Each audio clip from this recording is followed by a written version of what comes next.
다니엘 4장. 느부갓네살 왕이 자기가 다스리는 온 세계에 사는 백성과 나라와 각기 다른 언어로 말하는 사람에게 이렇게 선포했습니다.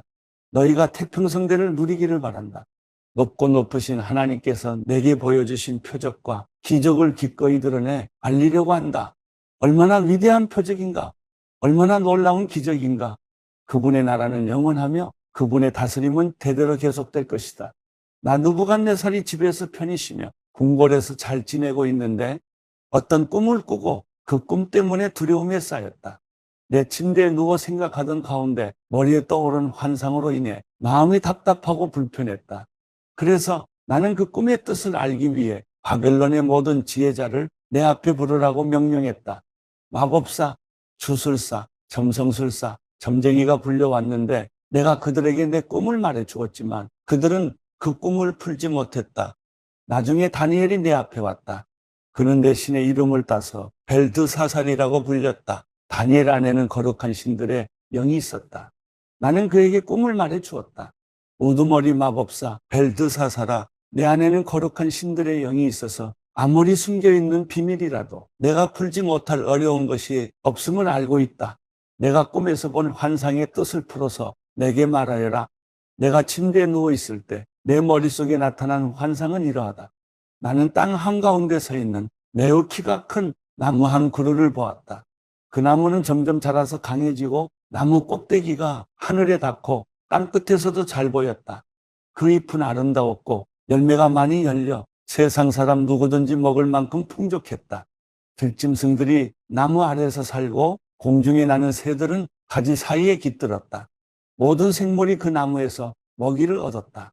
내가 침대에 누워있는 동안 내 머릿속에 환상이 나타났다. 내가 보니 감시자 곧 거룩한 분이 하늘에서 내려오셨다. 그가 큰 소리로 말씀하셨다. 저 나무를 베서 가지를 꺾고 잎사귀를 떨어내고 열매를 떨어버려라. 나무 아래에 있는 짐승들을 쫓고 가지에서 새들을 쫓아내거라. 그러나 나무의 그루터기와 뿌리는 땅에 남겨두어라. 그것을 철과 청동으로 동여매 들판의 풀밭에 남겨두어라. 그것이 하늘 이슬에 젖고 땅의 풀밭 가운데서 들짐승들과 함께하게 하여라.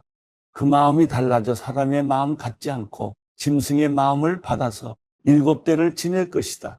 이 일은 감시자들이 명령한 것이요 거룩한 이들이 말한 것으로 높고 높으신 분이 인간 나라를 다스리시고 누구든지 그분이 원하는 사람에게 그 나라를 주시며 가장 천한 사람을 그 지위에 세우신다는 것을 사람들에게 알리려는 것이다. 이것이 나 느부갓네살 왕이 꾼 꿈이다. 벨드사살아, 내게 그 뜻을 말해보아라. 내 나라에 있는 지혜자들 가운데 누구도 나를 위해 이것을 해몽할 수 없었다. 그러나 거룩한 신들의 영이 내 안에 있으니 너는 할 수 있을 것이다. 벨드사살이라고 불리는 다니엘은 잠시 동안 놀라고 당황했으며 고통스러워 어쩔 줄 몰랐습니다. 그러자 왕이 말했습니다. 벨드사살아, 이 꿈이나 그 해몽 때문에 너무 놀라지 마라. 벨드사살이 대답했습니다. 내 주여, 그 꿈이 왕의 원수들에 관한 것이고 꿈의 뜻이 왕의 적들에게나 이루어졌으면 좋겠습니다. 왕께서 보신 나무가 점점 자라서 강해지고 나무 꼭대기가 하늘에 닿고 땅 끝에서도 볼 수 있으며 그 잎은 아름답고 열매가 많아 세상 사람이 먹을 것이 되며 그 아래에 들짐승들이 살고 그 가지 사이에 공중의 새들이 깃들었다고 하셨습니다. 왕이요, 그 나무는 바로 왕이십니다.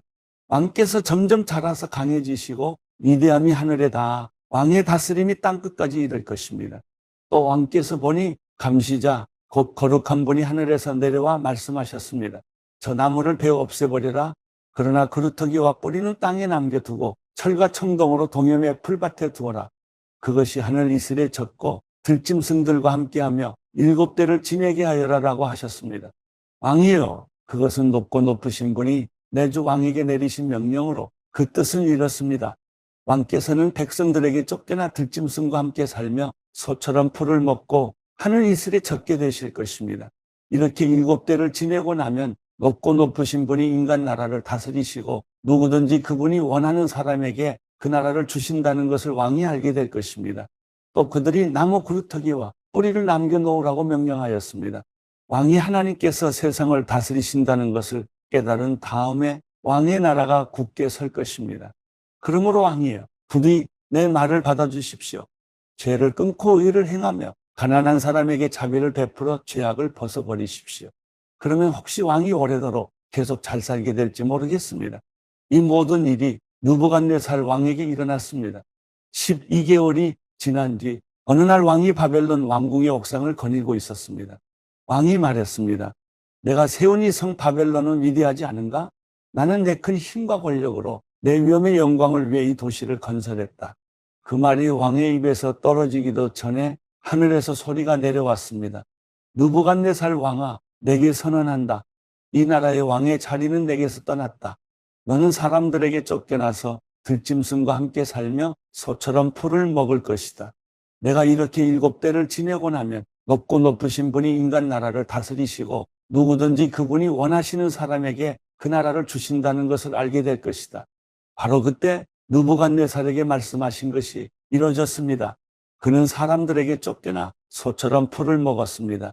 그 몸은 하늘 이슬에 젖었고 머리털은 독수리 깃털처럼 길었으며 손톱은 세발톱처럼 자라났습니다. 정해진 기간이 지나 나 느부갓네살은 하늘을 우러러 눈을 들었다. 그때 나는 제정신이 돌아와 높고 높으신 분께 감사하고 영원히 살아계시는 그분을 찬양하고 영광을 드렸다. 그분의 다스리심은 영원할 것이며 그분의 나라는 영원히 계속될 것이다. 그분은 세상에 사는 모든 사람들을 아무것도 아닌 것처럼 여기시고 하늘의 군대와 세상에 사는 사람들에게 그분의 뜻대로 행하신다. 어느 누구도 그분의 손을 막을 수 없고 무슨 일을 이렇게 하느냐고 말할 수 없다. 내가 제정신이 든 바로 그 순간 내 나라의 명예와 위엄과 권력이 내게 회복됐다. 내 보좌관들과 관리들이 나를 찾아왔고 내가 내 나라를 회복하게 됐으며 더 큰 권력이 내게 더해졌다. 이제 난 느부갓네살은 하늘의 왕을 찬양하고 영광을 돌려드리며 존경한다. 그분이 하시는 일은 모두 진실하고 그분이 행하시는 길은 의롭다. 그분은 언제든지 자기를 스스로 높여서 행하는 사람들을 낮추실 것이다. 다니엘 5장. 벨사살 왕이 신하들 1000명을 위해 큰 잔치를 열고 그 1000명 앞에서 술을 마셨습니다. 벨사살이 술을 마시다가 자기 아버지 느부갓네살이 예루살렘 성전에서 빼앗아 온 금그릇과 은그릇을 가져오라고 명령했습니다. 왕과 귀족들과 왕비들과 후궁들과 함께 그곳으로 술을 마시기 위해서였습니다. 예루살렘 하나님의 성전에서 빼앗아 온 금그릇을 가져오자 왕과 귀족들과 왕비들과 후궁들은 그곳으로 술을 마셨습니다. 그들은 술을 마시면서 금, 은, 쇠, 청동나무 돌로 만든 신들을 찬양했습니다. 그때 사람의 손가락이 나타나서 왕궁 촛대 맞은편 석고로 된 흰 벽에 글을 쓰기 시작했습니다. 왕은 그 손가락이 글 쓰는 것을 똑똑히 보았습니다. 그러자 왕은 즐거워하던 얼굴색이 창백해지고 마음이 두렵고 고통스러웠으며 다리에 힘이 빠져 후들거리고 무릎이 부딪히도록 벌벌 떨었습니다. 왕은 큰 소리로 마법사와 주술사와 바벨론 점성술사와 점쟁이들을 불렀습니다. 왕은 바벨론의 지혜자들에게 말했습니다. 누구든지 이 글을 읽고 그 뜻을 내게 말해주는 사람에게 자주색 옷을 입히고 목에 금목걸이를 달게 할 것이다. 또한 이 나라에서 3번째 높은 사람이 되게 할 것이다. 그래서 왕궁의 지혜자들이 모두 들어왔습니다. 그러나 그들은 그 글을 읽지 못했고 왕에게 그 뜻을 알려주지도 못했습니다. 그러자 벨사살 왕은 마음이 더욱 두렵고 답답해 얼굴색이 점점 더 창백해졌습니다. 귀족들도 모두 놀랐습니다. 왕과 귀족들의 말을 듣고 왕의 어머니가 잔치가 벌어진 곳에 들어와 말했습니다. 왕이여, 만수무강하소서. 두려워하지 마십시오. 걱정할 것 없습니다. 왕의 나라에 거룩한 신들의 영을 가진 사람이 있습니다. 왕의 아버지가 왕이던 시절에 그는 신들의 지혜와 같은 똑똑함과 통찰력과 지혜가 있다고 알려진 사람입니다. 왕의 아버지이신 느부갓네살 왕은 그 사람을 마법사, 주술사, 바벨론 점성술사, 점쟁이들 가운데 으뜸되는 자리에 세우셨습니다. 부왕께서는 그 사람 다니엘을 벨드사살이라고 부르셨습니다. 그는 뛰어난 영과 지식과 분별력을 가져서 꿈을 풀고 숨겨진 비밀을 밝히고 어려운 문제를 해결하는 능력이 있었습니다. 이제 다니엘을 부르십시오. 그가 그 글의 뜻을 알려줄 것입니다. 그래서 다니엘이 왕 앞에 불려갔습니다. 그러자 왕이 다니엘에게 말했습니다.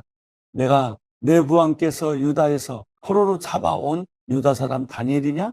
내게는 신들의 영이 있고 똑똑함과 통찰력과 뛰어난 지혜가 있다고 하더구나.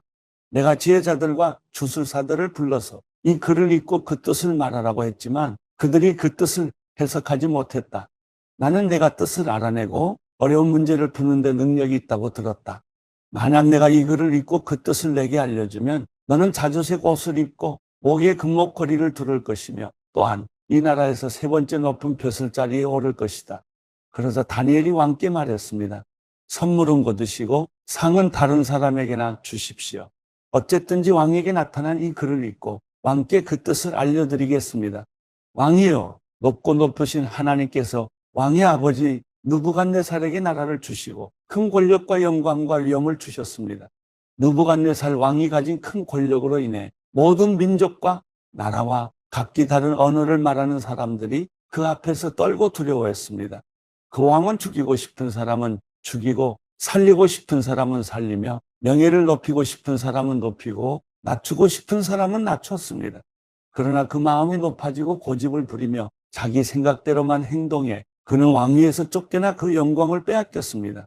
그 왕은 사람들에게 쫓겨나서 그 마음이 들짐승같이 됐고 들나귀와 함께 살면서 소처럼 풀을 먹었으며 그의 몸은 하늘 이슬에 젖었습니다. 그러고 나서야 그는 높고 높으신 하나님께서 사람의 나라를 다스리시고 누구든지 그분이 원하시는 사람을 그 자리에 세우신다는 것을 알게 됐습니다. 벨사살이여, 왕은 그의 아들로서 이 모든 것을 알면서도 마음을 낮추지 않았습니다. 오히려 왕은 하늘의 주인을 거역하고 자신을 높였습니다. 예루살렘 성전에서 가져온 그릇들을 왕 앞에 가져오게 해 왕과 귀족들과 왕비들과 고공들이 다 그것으로 술을 마셨습니다.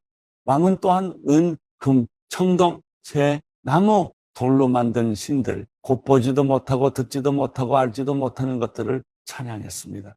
그러나 정말 왕의 생명을 손에 쥐고 왕의 모든 갈 길을 이끄시는 하나님께는 영광을 돌리지 않았습니다. 그러므로 하나님께서 이 손가락을 보내서 이 글을 쓰셨습니다. 여기 새겨진 글씨는 이렇습니다. 메네 테켈 그리고 파르신, 이 말의 뜻은 이렇습니다. 메네는 하나님께서 왕의 나라의 시간을 재어보니 이미 끝이 났다는 뜻이고, 테켈은 왕을 저울에 달아보니 무게가 모자란다는 뜻이고, 페르스는 왕의 나라가 나뉘어 메대와 페르시아 사람에게 넘어갔다는 뜻입니다. 듣고 나서 벨사살은 다니엘에게 자주색 옷을 입히고 목에 금목걸이를 걸어주고 다니엘이 그 나라에서 세 번째 높은 벼슬자리에 올랐다고 선포했습니다. 바로 그날 밤 바벨론 왕 벨사살은 죽임을 당했습니다. 그리고 메대 사람 다리오가 그 나라를 차지하고 왕이 됐습니다. 다리오의 나이는 62세였습니다. 다니엘 6장.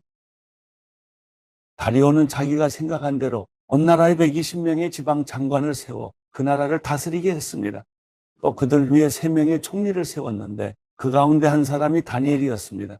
이렇게 한 것은 지방 장관들이 총리에게 보고하도록 해 왕에게 피해가 생기지 않게 하기 위해서였습니다. 다니엘은 생각이 앞서서 다른 총리들과 지방 장관들보다 훨씬 뛰어났습니다. 그래서 왕은 다니엘이 온 나라를 다스리도록 맡길 생각이었습니다. 그래서 총리들과 지방 장관들은 나라 일에 있어서 다니엘의 잘못을 찾아 고발하려고 애를 썼습니다. 그러나 그들은 다니엘에게서 어떤 실수나 잘못을 찾아낼 수 없었습니다. 다니엘은 충성스러워 아무런 실수나 아무런 잘못도 없었기 때문입니다. 그래서 그들이 서로 말했습니다. 하나님의 율법에 관련된 일이 아니면 우리가 다니엘에게서 고발할 거리를 찾을 수 없겠다. 그러고는 총리들과 지방 장관들이 모여 왕에게 가서 말했습니다. 다리오 왕이여, 만수무강하소서. 이 나라 총리들과 행정관들과 지방 장관들과 자문관들과 관리들이 함께 의논한 것이 있습니다. 왕께서 한 가지 법을 세우시고 엄하게 명령을 내리시기 바랍니다. 이제부터 30일 동안 왕이 아닌 어떤 다른 신이나 사람에게 기도하는 사람은 누구든지 사자굴 속에 던져넣기로 한다는 것입니다. 왕이여, 이제 이 명령문에 왕의 도장을 찍어서 왕의 도장을 찍은 메대와 페르시아 법은 사람들이 고칠 수 없다는 법에 따라 다시 고치지 못하게 하십시오. 그리하여 다리오 왕은 그 명령문에 왕의 도장을 찍었습니다. 다니엘은 명령문에 왕의 도장이 찍힌 것을 알고 집으로 돌아갔습니다. 그리고 그날도 이전에 하던 대로 창문을 열어둔 다락방에서 예루살렘을 향해 하루 3번씩 무릎을 꿇고 하나님께 기도드리며 감사를 올렸습니다. 사람들이 몰려와서 다니엘이 자기 하나님께 도움을 구하며 기도하는 것을 보았습니다. 그들은 왕에게 가서 왕의 명령문에 대해 말했습니다. 왕이여, 왕께서 명령문에 왕의 도장을 찍어서 이제부터 30일 동안 왕 외에 다른 신이나 사람에게 기도하는 사람은 누구든 사자굴 속에 던져넣기로 하지 않으셨습니까? 왕이 대답했습니다. 그 명령은 내려졌다. 그 명령은 메대와 페르시아 법에 따라 사람들이 고칠 수 없다. 그들이 왕에게 말했습니다. 왕이여, 사로잡혀온 유다 사람 다니엘이 왕과 왕께서 도장을 찍은 명령을 지키지 않고 지금도 하루 3번씩 하나님께 기도하고 있습니다. 왕은 이 말을 듣고 마음이 몹시 괴로웠습니다. 왕은 다니엘을 살리고 싶어서 해질 무렵까지 그를 구해내려고 온 힘을 다했습니다. 사람들이 다시 왕에게 몰려와서 말했습니다. 왕이여, 메대와 페르시아 법에 따르면 왕께서 한번 내린 명령이나 법은 고칠 수 없다는 것을 기억하시기 바랍니다. 그래서 왕은 다니엘을 끌어다가 사자 굴 속에 던져넣으라고 명령했습니다. 그러나 왕은 다니엘에게 말했습니다. 내가 항상 섬기고 있는 내 하나님께서 너를 구원하실 것이다. 그러고 나서 돌을 굴려다가 사자 굴 입구를 막고 왕과 귀족들의 도장을 찍었습니다. 아무도 다니엘에게 내린 처벌을 바꾸지 못하게 하려는 것이었습니다. 왕은 왕궁으로 돌아가 아무것도 먹지 않고 즐거운 악기 소리도 그치게 하고 밤새도록 뜬 눈으로 지새웠습니다. 날이 새자마자 왕은 서둘러 사자굴로 달려갔습니다. 왕은 사자굴에 가까이 가서 슬피 울부짖으며 다니엘을 부르며 물었습니다. 살아계신 하나님의 종 다니엘아, 내가 항상 섬기는 내 하나님께서 너를 사자들로부터 구해주셨느냐? 다니엘이 왕에게 말했습니다. 왕이여, 만수무강하소서. 내 하나님께서 천사를 보내 사자들의 입을 막으셔서 사자가 나를 해치지 못했습니다. 제가 하나님 앞에 죄가 없다는 것이 분명하기 때문입니다. 왕이여, 또 제가 왕께도 죄를 짓지 않았습니다. 왕은 매우 기뻐하며 다니엘을 사자굴에서 건져 올리라고 명령했습니다. 다니엘을 사자굴 속에서 꺼내 살펴보니 몸에 상처 하나 입지 않았습니다. 이것은 그가 자기 하나님을 믿었기 때문이었습니다. 왕은 다니엘을 고소했던 사람들을 끌어오라고 명령했습니다. 그들은 아내와 자식들과 함께 사자굴 속에 던져졌습니다. 그들이 사자굴 밑바닥에 닿기도 전에 사자들이 그 사람들을 움켜서 그 뼈까지 부숴버렸습니다. 다리오 왕은 온 땅 모든 백성들과 민족들과 각기 다른 언어를 쓰는 사람들에게 담화문을 내렸습니다. 너희가 태평성대를 누리기를 바란다. 내가 이제 명령을 내린다. 내 나라 모든 지역에 사는 모든 백성들은 다니엘의 하나님 앞에서 떨며 두려워해야 한다. 하나님은 살아계시고 영원히 변하지 않으시는 분이기 때문이다. 그 나라는 멸망하지 않으며 하나님의 다스림은 끝없이 계속될 것이다. 그는 구하기도 하시고 건져내기도 하신다. 하늘에서든지 땅에서든지 표적과 기적을 일으키시며 사자의 입에서 다니엘을 구해주셨다. 이렇게 해서 다니엘은 다리오 왕이 다스리던 때와 페르시아 사람 고레스가 다스리는 동안 편안하게 살았습니다. 사도행전 13장. 안디옥 교회에는 예언자들과 교사들이 있었습니다. 그들은 바나바, 니게르라고 하는 시몬, 구레네 사람 루기오, 분봉왕 헤롯 안티파스와 어릴 때부터 함께 자란 마나엔, 그리고 사울이었습니다. 그들이 주께 예배드리며 금식하고 있을 때 성령께서 그들에게 너희는 바나바와 사울을 따로 세워 내가 그들에게 맡긴 일을 하게 하라고 말씀하셨습니다. 그래서 그들은 금식하며 기도한 후 바나바와 사울에게 손을 얹고 그들을 보냈습니다. 그 두 사람은 성령의 보내심을 받아 실루기아로 내려갔다가 거기서 배를 타고 키프로스로 가게 됐습니다. 그들이 살라미에 이르러서는 유대 사람의 여러 회당에서 하나님의 말씀을 선포했습니다. 요한이 동행하며 그들을 도왔습니다. 그들이 그 성을 가로질러 바보에 도착했습니다. 거기서 그들은 바이수라는 사람을 만났는데 그는 유대 사람 마술사요, 거짓 예언자로서 총독 서기오 바울 곁에 함께 있는 사람이었습니다. 지성적이었던 총독은 하나님의 말씀을 듣고 싶어 바나바와 사울에게 사람을 보냈습니다. 그러나 엘로마라고도 하는 이 마술사가 그들을 막으며 총독이 믿음을 갖지 못하게 하려고 애를 썼습니다. 그러자 바울이라고도 하는 사울이 성령 충만한 가운데 엘로마를 뚫어지게 쳐다보며 말했습니다. 이 마귀의 자식아, 너는 모든 의의 원수로다. 너는 가진 속임수와 거짓으로 가득 차 있구나. 주의 바른 길을 어지럽게 하는 일을 그치지 못하겠느냐? 이제 주의 손이 너를 치심으로 내 눈이 멀어 얼마 동안 햇빛을 보지 못할 것이다. 그러자 즉시 안개와 어둠이 그를 덮쳤고 그는 이리저리 더듬으며 자기 손을 잡아 이끌어줄 사람을 찾았습니다. 이 일을 보자 총독이 믿게 됐고 주에 관한 가르침에 그저 놀랄 뿐이었습니다. 바울과 그 일행은 파보에서 배를 타고 밤빌리아에 있는 거가에 이르렀습니다. 그곳에서 요한은 그들과 헤어져 예루살렘으로 돌아갔습니다. 그들은 버가에서 더 나아가 비시디의 안디옥으로 갔습니다. 그리고 안식일이 돼 회당에 들어가 앉았습니다. 율법서와 예언자들의 글을 낭독한 뒤에 회당 지도자들이 바울과 바나바에게 전가를 보내 형제들이여 이 사람들에게 권면해 줄 말씀이 있으면 하시오 라고 했습니다. 바울이 일어나 손짓하며 말했습니다. 이스라엘 사람들 또 하나님을 경외하는 이방 사람들이여 내 말을 들으십시오. 이스라엘 백성이 하나님께서는 우리 조상들을 선택하셔서 이 민족이 이집트 땅에 사는 동안 큰 민족이 되게 하시고 큰 권능으로 그들을 그 나라에서 이끌어내셨습니다. 광야에서 40년 동안 그들의 소행을 참으시고 가나안 땅의 7민족을 멸하셔서 그 땅을 이스라엘 백성들에게 유업으로 주셨습니다. 이 모든 일은 450여 년에 걸쳐 일어났습니다. 그 뒤 하나님께서는 그들에게 예언자 사무엘 시대까지 사사들을 세워주셨습니다.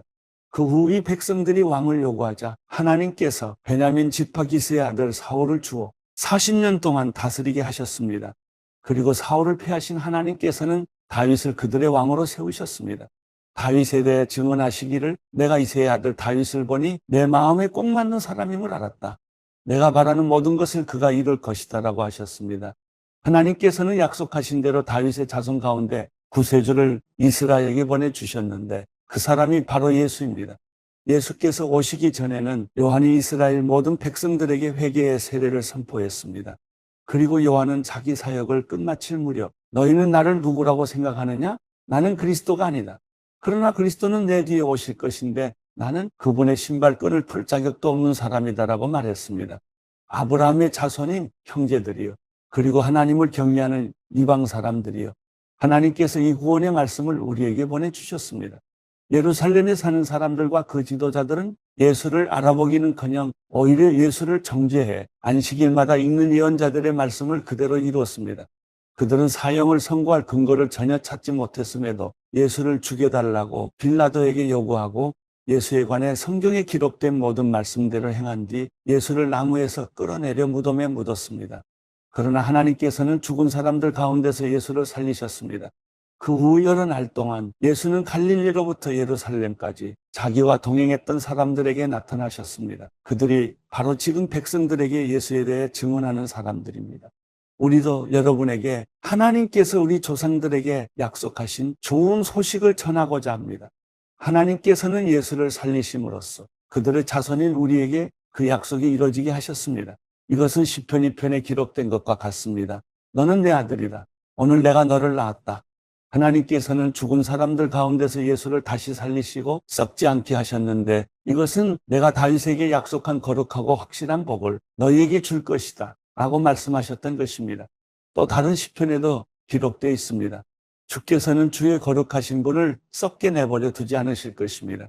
다윗은 한평생 하나님의 뜻을 잘 받들다 결국 잠들어 자기 조상들과 함께 묻혔고 그 시체는 썩고 말았습니다. 그러나 하나님께서 죽은 사람들 가운데서 살리신 분은 썩지 않으셨습니다. 그러므로 내 형제들이여 예수를 통해 죄 용서를 받을 수 있다는 소식이 여러분에게 선포되고 있음을 알기 바랍니다.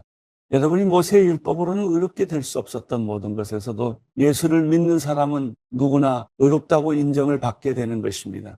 그러므로 예언자들이 말한 것이 여러분에게 일어나지 않도록 조심하십시오. 보라, 너희 비웃는 사람들아, 너희는 놀라고 망하라. 내가 너희 시대에 한 가지 일을 행하겠다.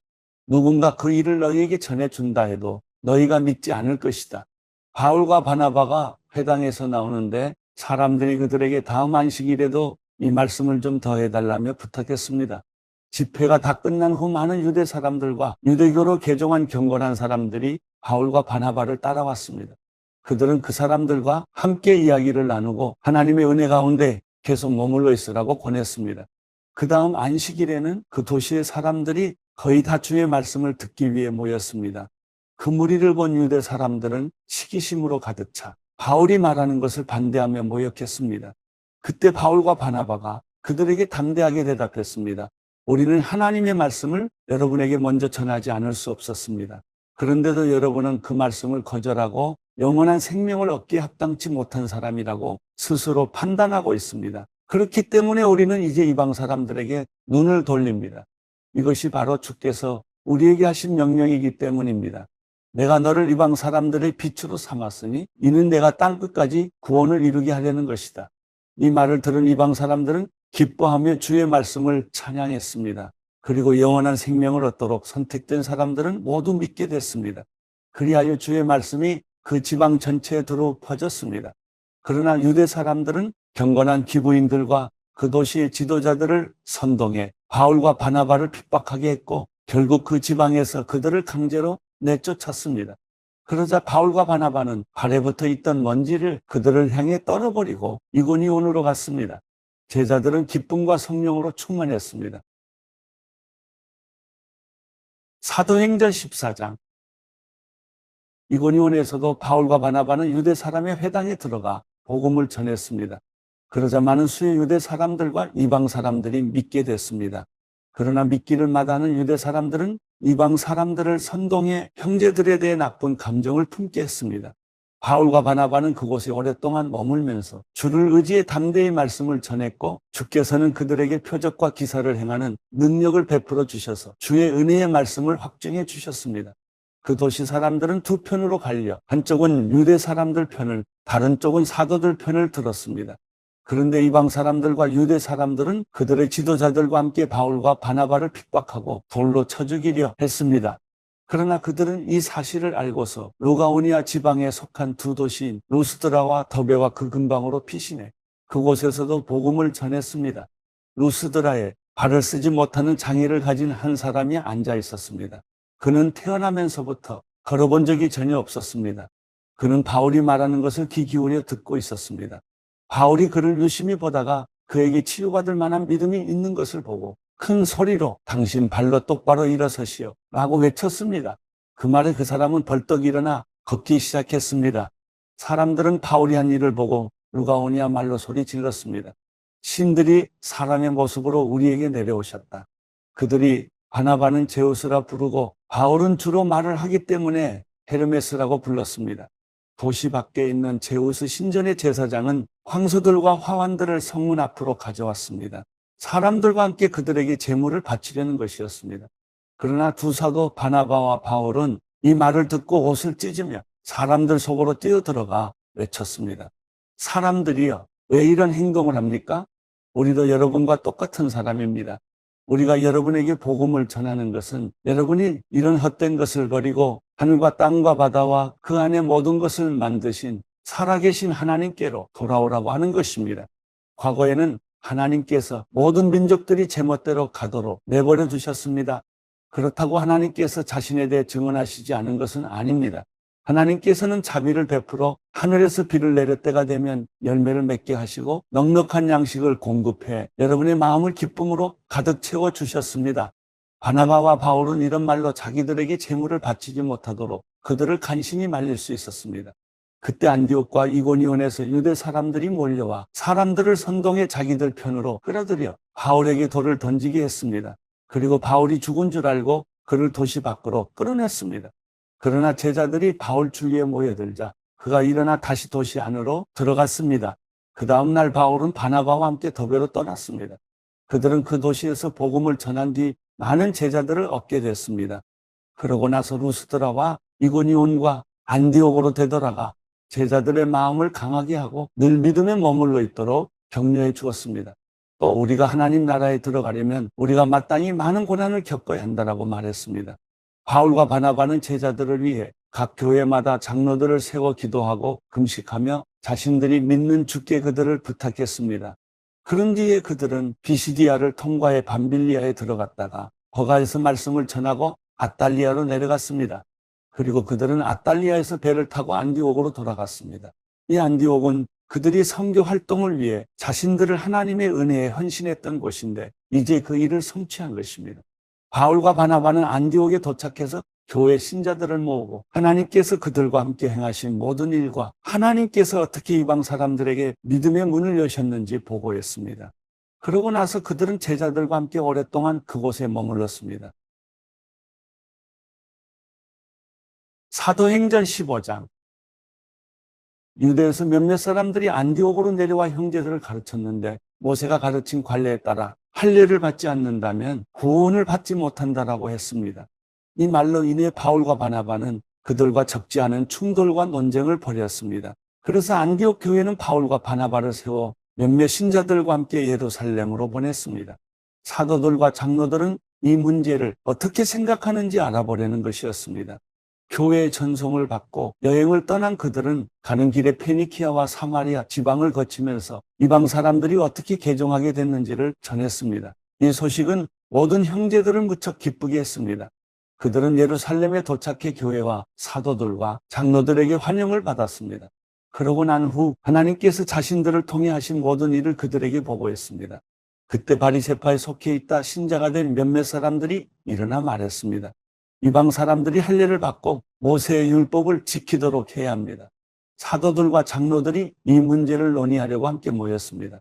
오랜 시간 동안 토론한 끝에 베드로가 일어나 그들에게 말했습니다. 형제들이요, 여러분도 알다시피 얼마 전에 하나님께서 여러분 가운데서 나를 선택해 이방 사람들도 내 입술을 통해 복음의 말씀을 듣고 믿게 하셨습니다. 그 마음을 아시는 하나님께서는 우리에게 하셨던 것처럼 이방 사람들에게도 성령을 주셔서 그들을 인정하셨습니다. 하나님께서는 그 마음을 믿음으로 깨끗하게 하셔서 우리와 그들 사이에 차별을 두지 않으신 것입니다. 그런데 여러분은 어째서 우리 조상이나 우리가 질 수 없었던 무거운 짐을 이방 신자들에게 지워서 하나님을 시험하려고 하십니까? 우리는 그들과 마찬가지로 주 예수의 은혜로 구원받는다고 믿습니다. 어느 회중이 조용해지면서 바울과 바나바가 하는 말을 귀 기울여 들었습니다. 그들은 자신들을 통해 하나님께서 행하신 표적과 기사를 이야기했습니다. 그들이 이야기를 마치자 야고보가 받아 말했습니다. 형제들이여, 내 말을 들어보십시오. 하나님께서 자기 이름을 위해 처음에 어떻게 이방 사람들 가운데 백성을 불러내 찾아오셨는가를 시몬 베드로가 말해 주었습니다. 예언자들의 말씀도 이것과 일치합니다. 기록되기를 이일 후에 내가 돌아와 다윗의 무너진 장막을 다시 지을 것이다. 폐허가 된 것을 내가 다시 짓고 내가 회복시킬 것이다. 그러면 남은 사람들과 내 이름으로 일컬음 받는 모든 이방 사람들이 주를 찾을 것이다.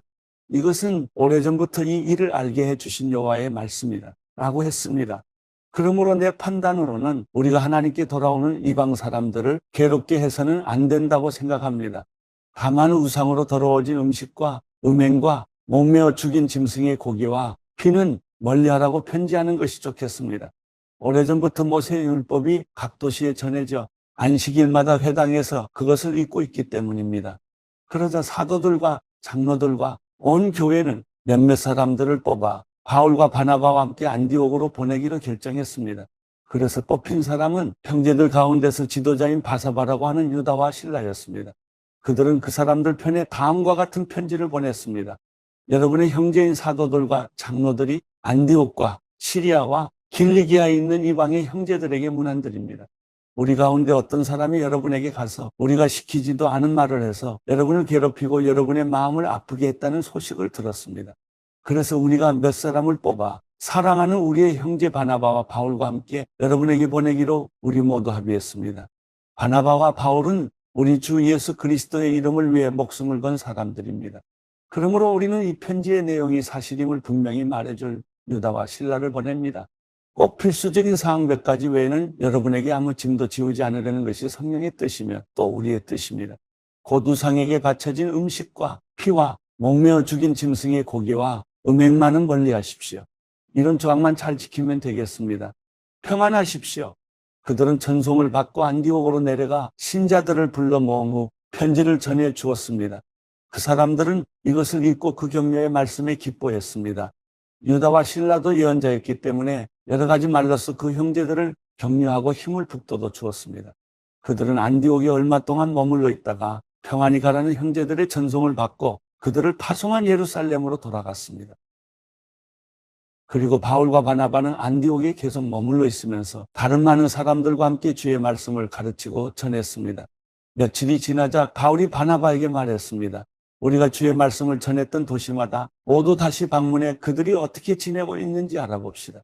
바나바는 마가라고도 하는 요한을 함께 데리고 갈 생각이었지만 바울은 그를 데려가는 것이 현명한 처사가 아니라고 생각했습니다. 마가 요한은 전에 밤빌리아에서 그들을 떠나 그 사역의 끝까지 함께하지 않았기 때문입니다. 이 일로 심한 말다툼 끝에 바울과 바나바는 서로 갈라서게 됐습니다. 바나바는 마가를 데리고 배를 타고 키프로스로 갔습니다. 바울은 신라를 선택해 주의 은혜를 간구하는 형제들의 환송을 받으면서 안디옥을 떠났습니다. 바울은 시리아와 길리기아를 거쳐가면서 교회들을 강건케 했습니다.